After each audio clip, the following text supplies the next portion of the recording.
From New York City for our viewers worldwide, I'm Lisa Abramowicz in for Jonathan Ferro. We are seeing perhaps a pause to the FOMO, the perpetual gains that we saw for the past 8 straight weeks on the NASDAQ. The countdown to the open starts right now.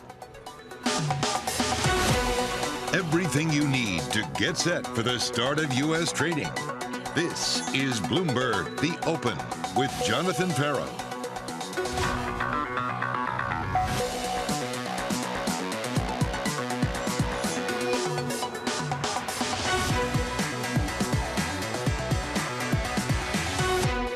Coming up, investors caught between FOMO and fear of an overheating market. Powell heads to Capitol Hill this week to face questions about the Fed's confusing pause and China's recovering, losing steam as its property and housing sector struggles. We begin with the big issue. Stocks take a breather after the longest stretch of gains since 2019.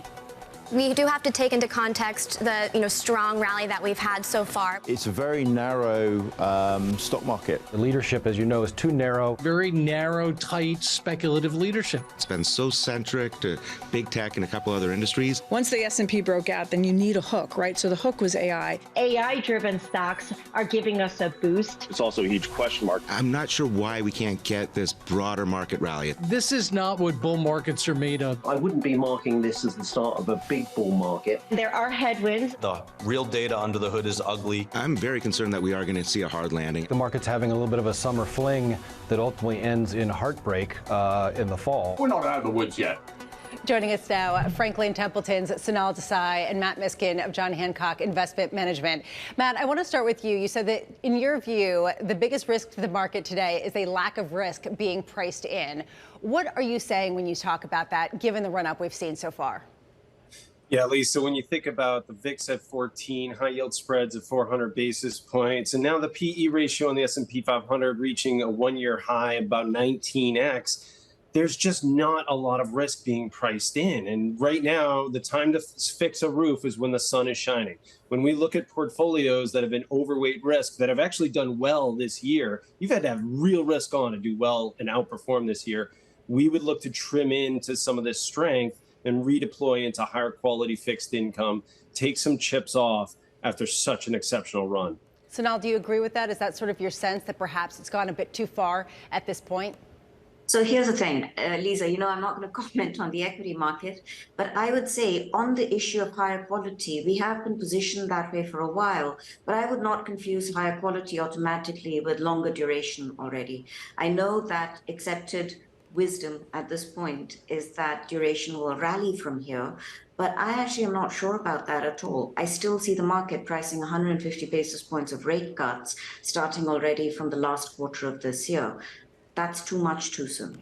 So, Matt, to that point, what is sort of the defensive trade? What are the safer, more conservative areas to hide, especially given the fact that we do still have a pretty sticky inflation?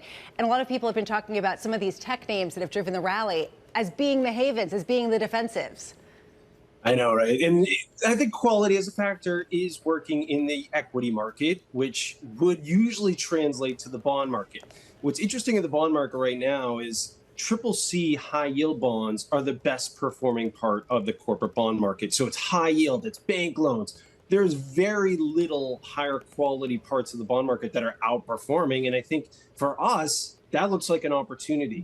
We're looking at the investment grade bond market at around $89 price, weighted average price, $100 being par. They're trading at $11 discount. We're looking at 5% in yield, and we're more okay with the duration. When everybody hates duration now again because all the rate hikes have been priced out and we're back to nearly the 10-year yield we started the year at, we think there's more value, not less. So we would actually look at duration. We're more intermediate. I'm not talking about super long duration, but just intermediate duration we think will actually work in your favor after this repricing. So now to that point, a lot of people have been talking about the fact that inflation is coming down. The Fed is determined to fight it. And even if the Fed does hike another 2 times this year, that still leaves us with lower inflation over the long term. Why is it that you still see duration as potentially selling off? Well, in part, when we say inflation, it's not a single thing, right? We're looking at core inflation. Core inflation is pretty sticky. It's been stuck where it is right now for over a year now, practically. Talk about a few tenths up, a few tenths down. Core inflation is sticky. And I think there's still a lot of work to be done. And the Fed is actually going out of its way to show that it's committed to bringing it down. So from my perspective, the piece that I don't hate all duration, let me be clear. I do think on the intermediate side, it starts looking very attractive over the coming few months.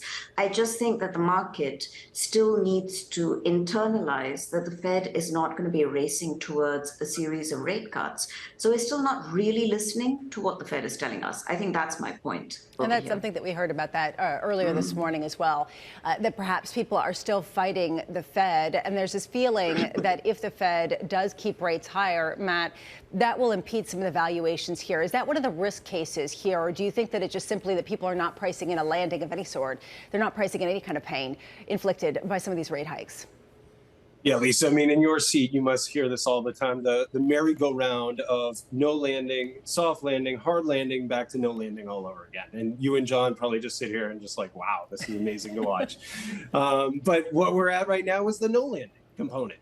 And so if you look, when we talk to our rates strategists here and we talk about our portfolio managers positioning, what they're looking to do is incrementally add duration when the 10-year is at the higher end of this range and trim duration at the lower end of the range. And then when a recession is more at our doorstep, which we frankly think could be at the end of this year, that's when you just want to increase duration more. So we're in this trading range. It can be really tough. It's choppy. You're going around and around in circles. We're just being disciplined. We're not taking a massive duration bet yet, but we are moving up in quality. Frankly, it's hurt us thus far. But the more that we see global economic data slowing, the more we're feeling comfortable with that positioning. Sonal, are you also trying to sort of trade this range and sort of this uncomfortable mishmash of uncertainty ahead of some sort of more decisive turn in terms of understanding whether the Fed is perhaps getting its message through the market? I would agree. Actually, I really agree. It isn't a comfortable market. There is no doubt about it. And I think all the volatility in the fixed income markets, it's not going to go away until the market actually hears what the Fed is telling it. In terms of the risk that I see to the outlook we just heard, it would be that, yes, the economy starts slowing, but core inflation is still sticking at 4% plus. And that puts us in a fairly difficult place because I think the economy is going to need to slow down, but the Fed is not going to swoop in to start cutting rates. And that means for a while, we might not see the long end rallying the way markets would like to see that long end rally. So it becomes more of a situation where you get the income from fixed income, but you're not necessarily going to make up all the total return losses that we saw last year in a fell swoop. You spoke about fear of missing out a few minutes ago, and I think that does affect fixed income as well. But this time around, we might not see that V-shaped recovery in terms of total return as far as fixed income is concerned. Stuart Kaiser over at Citigroup would agree with you. He basically talked about how perhaps in equity risk land, there is this sort of momentum upward, and that's probably the place of least resistance going over the next few weeks. That said, he said the biggest risk is sticky inflation, and talking about the potential for the Fed to continue hiking and what that does. He said, for now, Fed speak is the barometer for this risk. Matt, we get a lot of Fed speak starting tomorrow with Fed Chair Jay Powell on Capitol Hill. What are you looking for? What are you expecting to hear that could potentially be a sort of seminal moment for markets? Yeah, I just think Powell really punted on the July hike certainty, and Lagarde didn't. Lagarde's like, look, we're going in July. And Powell's kind of like, well, it's a pause, it's skip. I don't know. There's a Freudian slip in there, maybe even. But at the end of the day, I think you want to harden up that July hike. Make sure that the bond market listens. I think it's been a communication dropping of the baton here, and we need to get it back in line. And I think they didn't do themselves any favors, frankly, skipping. They probably should have hiked you saw the housing data this morning, Lisa. I mean, it was too hot. And Powell even said, well, we're not just looking at housing. They probably should be looking at it. To Sonal's point, the stickiness is the housing market. And if they don't get that under control, they're going to keep having problems. So let's say, Matt, just to sort of double down on that he does come out and he says, look, to be very clear, we were concerned about a couple of things in retrospect, especially after seeing this housing market data.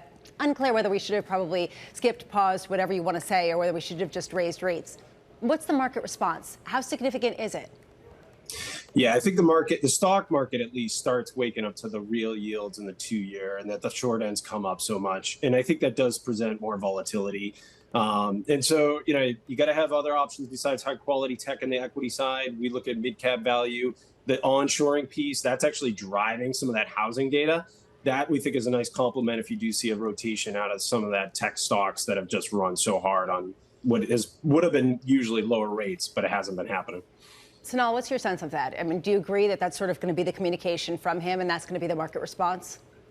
Well, I think it's on the communication side. I think Powell probably remembers he essentially signaled and the market priced 575, and then 3 days later SVB went down, and then 10 days later they had to come out.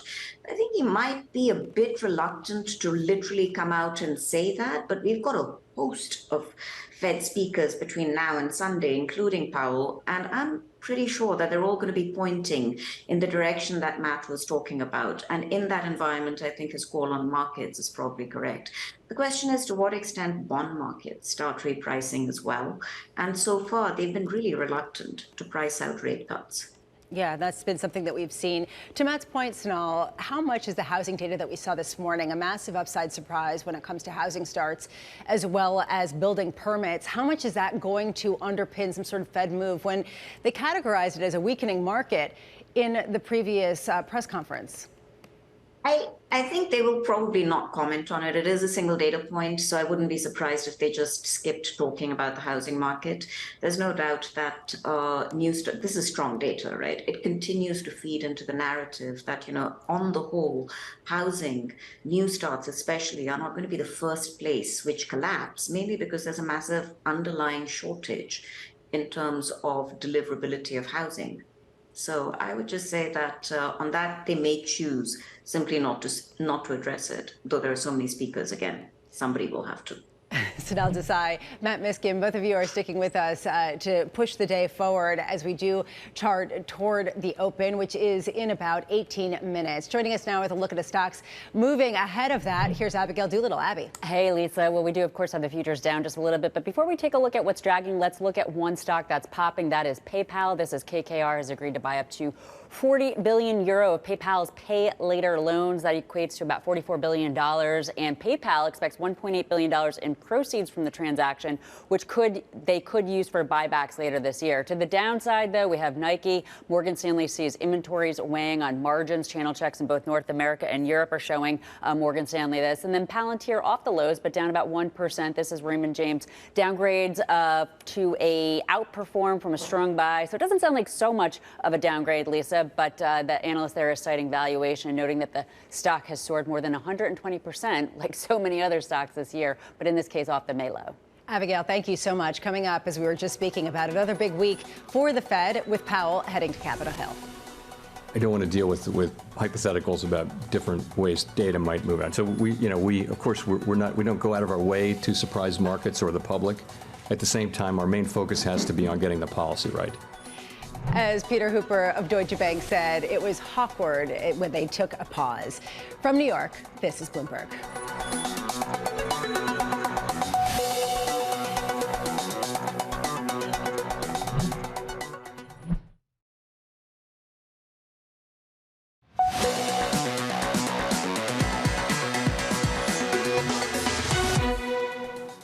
Inflation pressures continue to run high, and the process of getting inflation back down to 2% has a long way to go. Despite elevated inflation, longer-term inflation expectations appear to remain well anchored, as reflected in a broad range of surveys of households, businesses, and forecasters, as well as measures from financial markets. We are strongly committed to returning inflation to our 2% objective.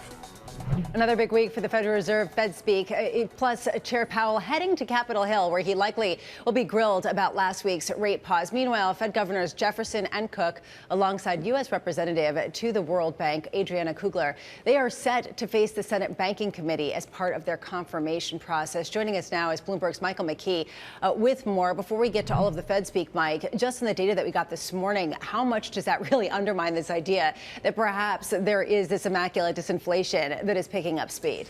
Well, it sets the stage for some interesting questions, Lisa, and it does sort of define the way Jay Powell has to do his job. First, let's take a look at the calendar. You're right. Tomorrow's the big day with Jay Powell and the members of the committee going through their nomination hearings. And then on Thursday, Jay Powell again. The others are not necessarily talking about monetary policy. Loretta Mester has one speech on that. So if you pay attention tomorrow, you'll probably get as much as you're going to get for the week. Now, to the data we got this morning and how it fits in. While housing starts rose 21% in the last month. And look what that means for the economy. Overall, in blue is the number of construction jobs, and in white, the number of housing construction jobs.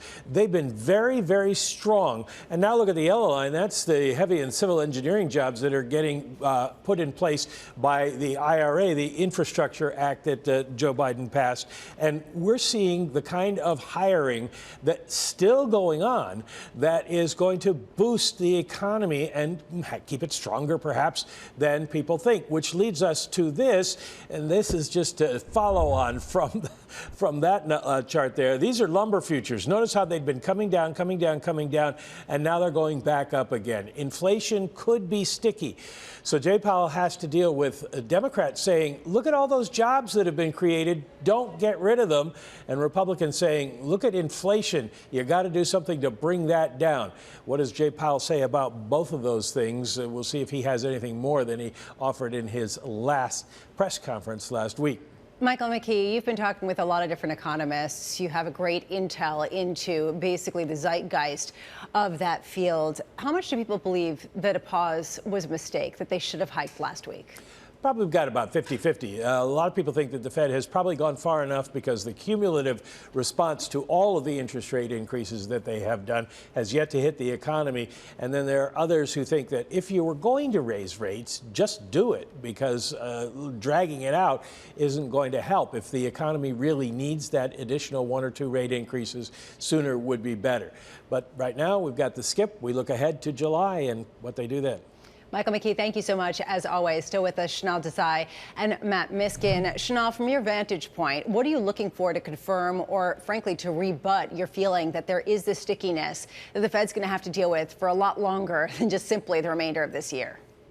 So if I'm looking for, it's not so much feeling, it's the data. You know, honestly, I know that Powell has said that probably you don't have too much wage inflation at different points in time, but we've got just about enough to maintain that sticky base of inflation. And once again, we're in the situation that every month there is a special reason for core inflation to be higher. Either it's used cars, and then used cars are going to come down, but then it's something else. And ultimately, it's inflation. And it's been what we've been living with now for a couple of years. So to me, I need to see that inflation data come down decisively. I don't think the labor market is going to collapse, because that would be an indication that a reduction in inflation was on its way. We're just not going to see that yet. I also happen to think that long-term interest rate, that the long-term Fed funds rate actually needs to be closer to 3.5 to 4 rather than the 2.5 they seem to be programming right now. Wow, that's a pretty big call. Matt, your view, 3.5 or 4% basically end rate or neutral rate going forward. Does that jibe with your sense? So we think that we're going back to a low inflation, low growth world in terms of at least the U.S. economy and frankly global economies, and that would bring actually interest rates to a lower endpoint. So structurally, not much has changed. Demographics are still a major issue globally. What we did was we spent $5 trillion. We stopped and started the economy through COVID, which was a once in a century type event. And what we see is actually recency bias or anchoring in terms of thinking that this is a new regime of higher interest rates, higher inflation. In our view, we'll take the other side of that it actually is going to be falling as basically all that stimulus runs out. The spending eventually slows down and normalizes. The jobs market's already started to normalize. You bring this all back together, we're back to where we started in a lower growth, low inflation world. Matt, do you care about Fed speak at this point, or is it just the data that you follow and that you track? Well, Lisa, it's an interesting combination because, yes, there's, of course, the Fed speakers, but what's been driving yields higher as of late really hasn't been as much the Fed. It's been other central banks. Well, there's a Bank of Canada coming out with a surprise rate hike. The UK has bond vigilantes coming out almost every other day, pushing up global yields. And so it's not been as much the Fed. It's been other central banks doing the Fed's job, frankly, in raising rates and in putting tightening into the global system. But then on the other hand, you got China putting stimulus and cutting rates. And yet the U.S. bond market doesn't care about that. And it doesn't seem like many bond investors do, even though the second largest economy in the world is worrying about deflation and is cutting rates. Someday that might actually be brought to the United States as an export. And eventually we think the Fed and other central banks are going to have to be weighed down based on this global growth slowdown. So it's not as big of a deal as it once was. Global central banks are taking more of an important role on U.S. yields as well. Chanel, final comment on that? Oh, yeah, Matt, you've got to give me a chance. Recency bias depends on your definition of recency.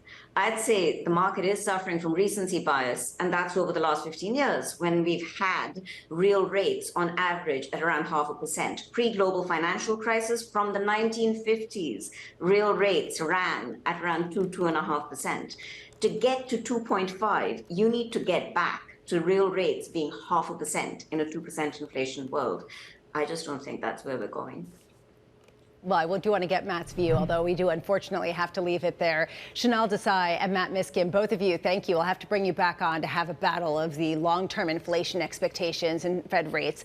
One basic assumption that, frankly, is one of the pivot points for so many investors. Coming up, the morning calls, and later, Jimmy Chang of the Rockefeller Global Family Office joining us around the opening bell right now, heading into a new holiday-shortened week with a sense of perhaps a shift downward after 8 straight weeks of the NASDAQ gaining. This is Bloomberg.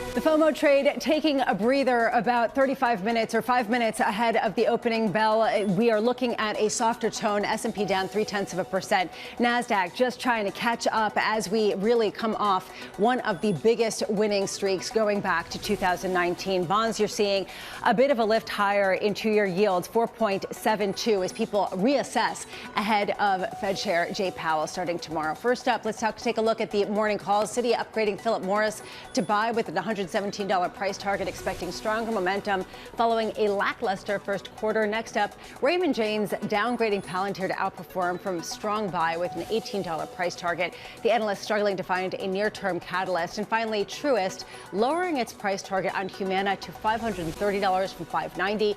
The analyst citing the company's commentary around an uptick in utilization. Coming up, the bear case. Jimmy Chang of Rockefeller Global Family Office joins us around the opening bell. This is Bloomberg.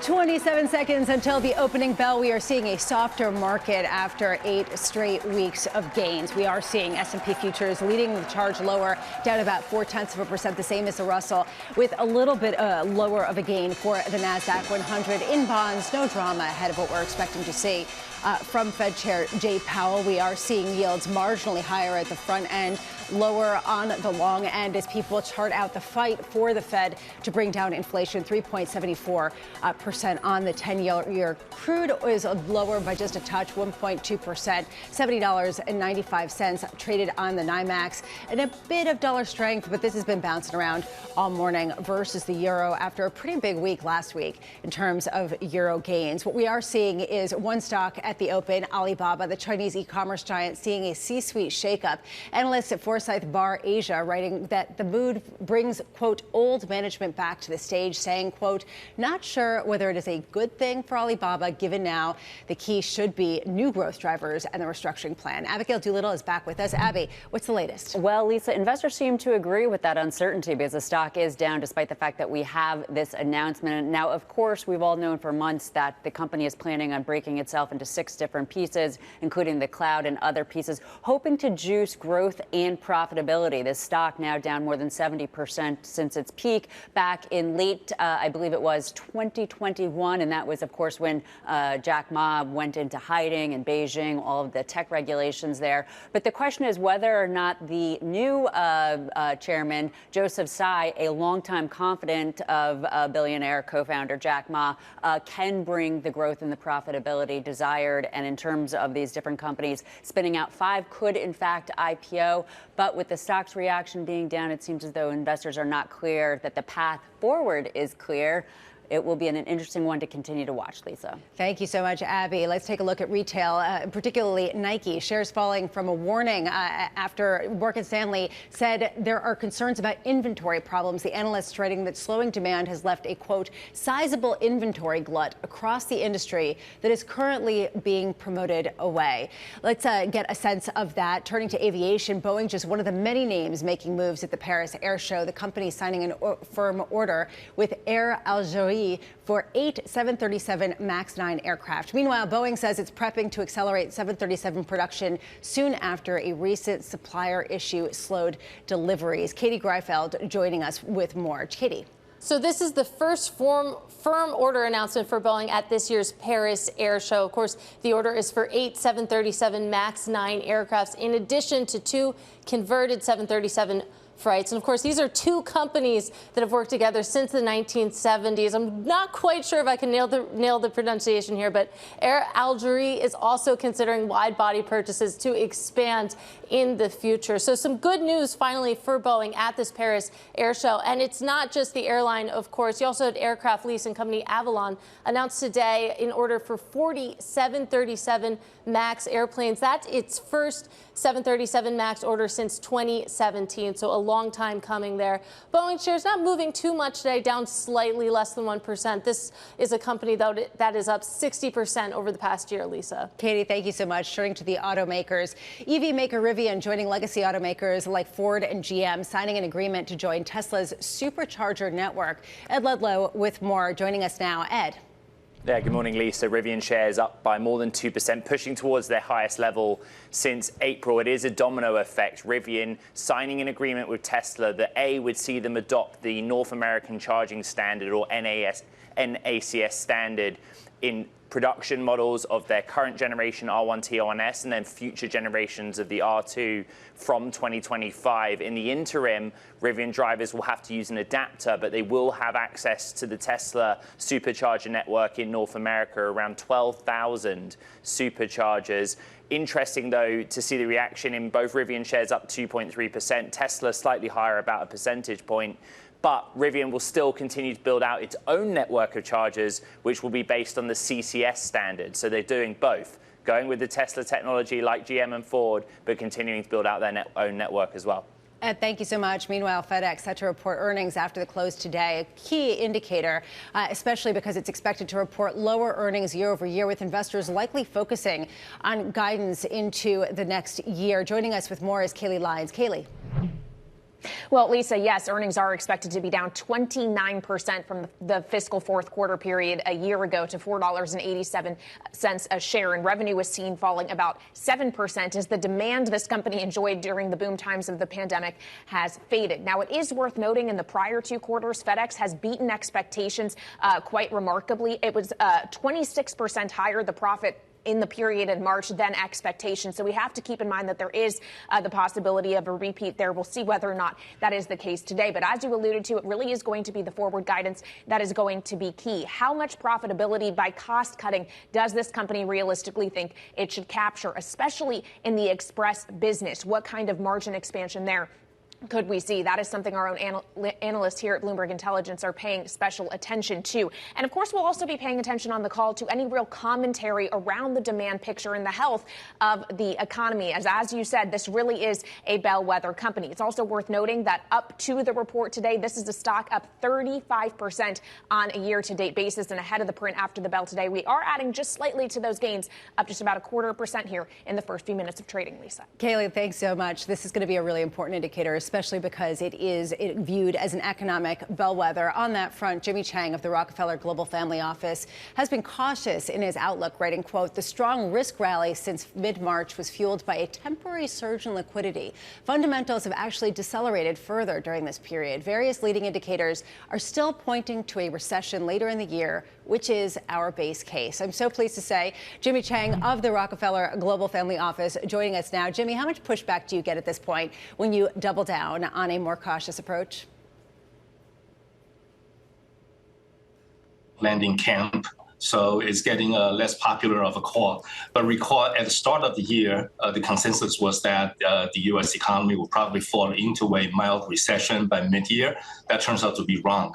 In fact, consensus was way off on all these other calls, such as the Great Chinese Recovery, such as Europe will avoid a recession, such as banks will be strong in a rising interest rate environment, and tech will continue to be hurt by rising interest rates. All of them failed to work. So it just shows to, it goes to show that consensus very often could be off the mark. And certainly at this point, I do think the optimism may be overstated. What do you think it is to be defensive right now, Jimmy, when we're talking about the potential for duration to also sell off if people do revise upward how sticky inflation could be? I actually think inflation will probably surprise on the downside just looking at the money supply. As you know, M2 is in contraction for the first time since the Great Depression.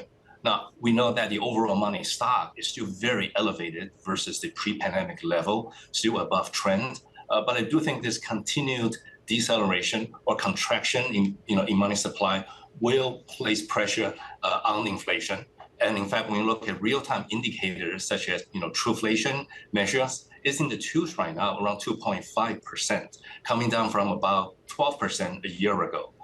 So I do think inflation is not going to be the issue. Ultimately, it's going to be the recession. And in fact, recession has been the way to slow down inflation in the past. And I think the Fed, most likely has already over-tightened. So if you think that the Fed is already over-tightened, then why are we still seeing earnings that to some degree are surprising to the upside, and resilience in things like the housing market, where we got such incredible surprises, again, to the upside earlier this morning? Yes. Certainly on the housing side, if you look at the volume, we're down about 30% from a year ago. So there's a shortage of inventory. Certainly, that's driving up new construction. So that's certainly positive to the economy. As far as earnings are concerned, people are optimistic about so-called the rising earnings expectation. When you look under the hood, what has taken up the earnings expectations were the first quarter outperformance in an environment of strong, resilient economy. Analysts actually have taken down forward earnings expectation for Q2 through Q4. And in fact, the market is still carrying a 10% earnings growth expectation for Q4. Now, if we do have a recession, I don't think we'll get anywhere close to that 10% number. What's your view, Jimmy, of this idea that artificial intelligence could sort of take this tech sphere out of the boom-bust cycle of economics and really move it into some sort of sea change in how we do business and which companies will reign supreme? Do you just reject it? Do you think it's overplayed? Or do you think that this is something real, even if you do shift into duration and make some of these more conservative shifts on the edges? I do believe that artificial intelligence is truly transformative. So was internet and its outlook back in 1999, and then we went through a huge correction in the early 2000s. I recall in 1999, so many companies would come up with press release. We're now an e-commerce company, and the stock will pop 10 points a day. I just looked at ChatGPT this morning for some inquiries. So is my market value higher now because I'm using AI? It is a tool. I do think it is going to be tremendously of a boost to productivity, but it will take time. Plus, the way to use AI is very different from traditional software. If you put in the same set of inputs into a traditional software program, you get the same output every single time. But with ChatGPT type of artificial intelligence, you're training it. There is an element of unpredictability. So companies need to adjust to how you train the technology to make use of it over time. It will take time.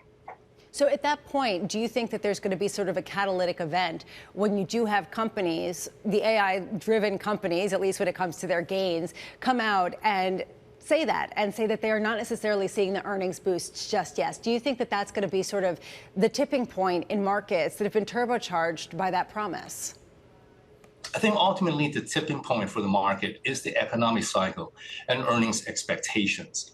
Now, historically, we've looked at cycles going back to the 1920s. In every recessionary period, from the starting point of the recession, starting month to the market trough, on average, it drops about 28%. The median was 22%. And the reason is because earnings come down during a recession.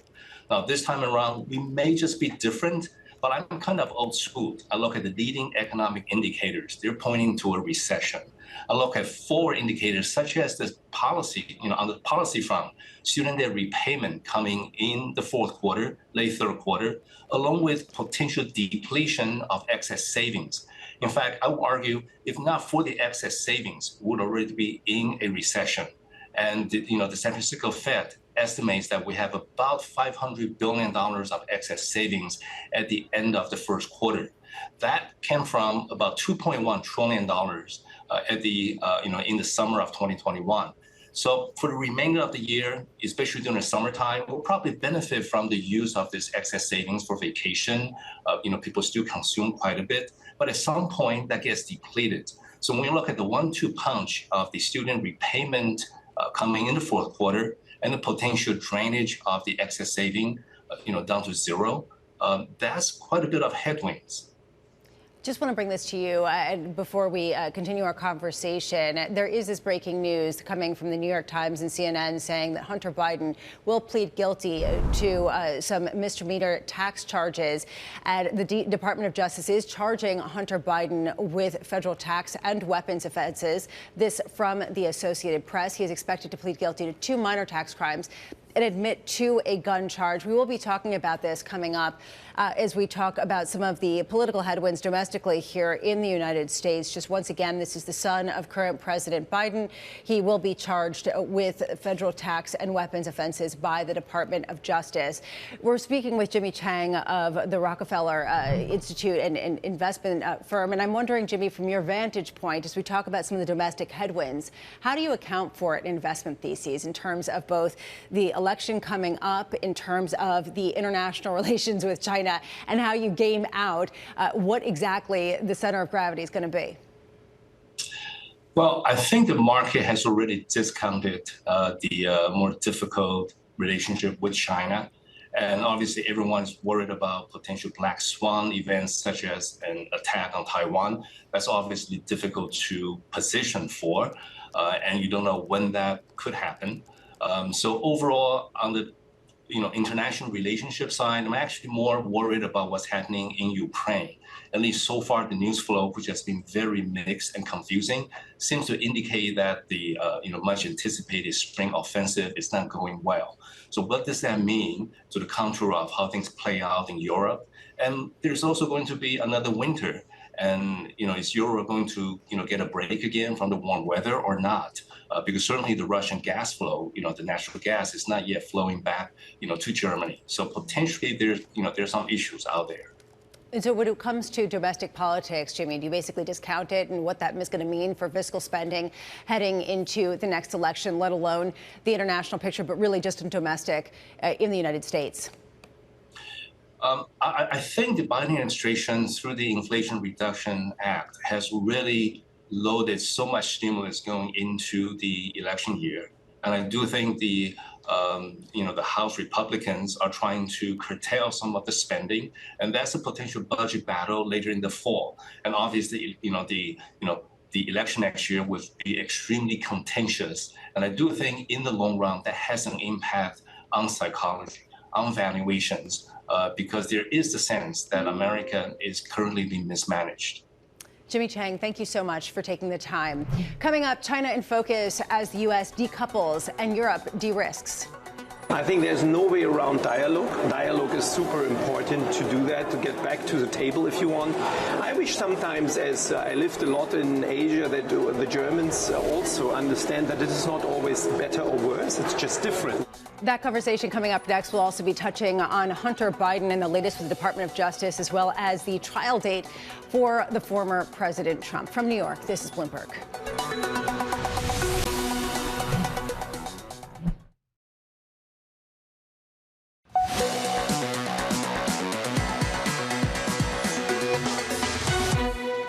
This is Bloomberg The Open. Breaking news. The Justice Department has charged President Joe Biden's son, Hunter Biden, with federal tax and weapons offenses and will plead guilty. Bloomberg's Kayleigh Lyons is back with us in Washington, D.C. Kayleigh, let's just start there. What the latest charges are, what the allegations were, and what our understanding is about what he will plead. Well, the charges, Lisa, as you said, were related to both tax and weapons violations. And we do understand, according to a court filing, that he will plead guilty to 2 misdemeanor charges related to those tax violations, not paying his taxes on time. But under this deal, he would not avoid prosecution on the separate gun charge, which was an allegation that he had lied about his drug use when purchasing a handgun. We understand, according to this court filing, that he has agreed to probation for filing his taxes late. Of course, this deal still has to be approved by the federal judge, and Hunter Biden is expected to appear at a federal court in Delaware in the coming days to enter this plea. But obviously, Lisa, this could have major implications for the re-election campaign of his father, President Joe Biden, who is currently out in California campaigning and fundraising as we speak. And on the 2024 note as well, we have to talk about the other likely frontrunner in that race, former President Donald Trump, having separate legal news of his own today. After a week after his arraignment on federal charges, 37 counts related to his handling of classified documents at his Mar-a-Lago resort in Florida after leaving the White House, a trial date has now been set by a Trump-appointed judge. Judge Aileen Cannon has set that trial date for August 14th of this year, less than 2 months from now. Now, that is not set in stone. The Trump defense team could still push to delay that via different filings. But of course, the judge here is setting a pretty speedy trial date after the special counsel Jack Smith had asked for one when this indictment came down less than 2 weeks ago. And should it actually be in August, we have to keep in mind that could mean this trial is ongoing during the first presidential primary debate for the Republicans on August 23rd in Milwaukee. And we also have long expected that another potential indictment from the district attorney in Fulton County, Georgia, could also come down in August. So this morning, Lisa, legal woes mounting for former President Trump and for the current president's son as well. Kayleigh, thank you so much. In the meantime, on the international relations front, that have dovetailed into Tony Blinken, Secretary of the U.S., heading over to China.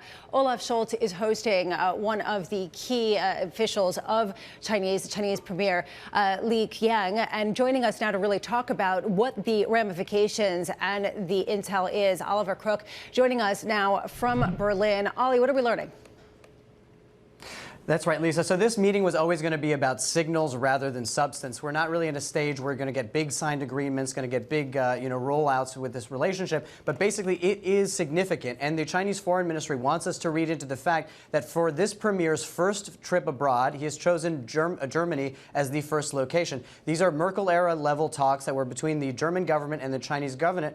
But this is not the Merkel era. And this is the backdrop of these conversations where Olaf Scholz and the government are talking about de-risk, de-risk, de-risk. But wait, don't decouple. So there's also no full China strategy from the Scholz government yet. That is expected to come out at the beginning of July. And let's not forget the economic imperative here. The trade relationship between Germany and China is 300 billion euros. It's the biggest relationship for Germany. And for many of these companies, BASF, BMW, Siemens, they are still investing in China. So it's a lot of cake having and eating going on here. I was just at the German industry lobby event where I spoke to the CATL Europe CEO, and I spoke to another German CEO, and I said, hey, can we do an interview? He said, what do you want to talk about? Relationship with China? Maybe not. It's a little bit too sensitive right now. Oliver Crook, it is not just in Germany, it is also in the U.S. Thank you so much for taking the time, and we'll be looking for more of your updates. Coming up, the market-moving events that you need to be watching. That's next in our trading diary, about 25 minutes into the trading session, just a bit lower. This is Bloomberg.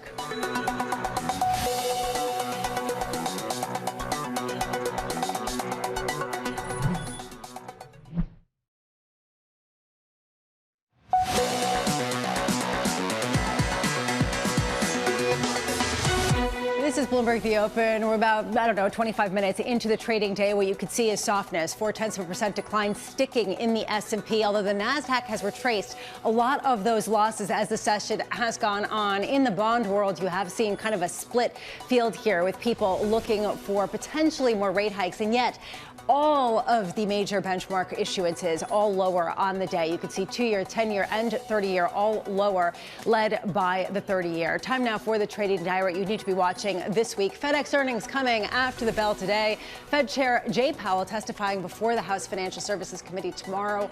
On Thursday, the Bank of England announces its rates decision, plus Powell testifies before the Senate. We'll also get U.S. existing home sales following today's incredibly hot data when it comes to some of the housing market starts. Then we round out the week with Fed speak from Mester and Bostic after what we have heard today from Jim Bullard. This was Countdown to the Open from New York. This is Bloomberg.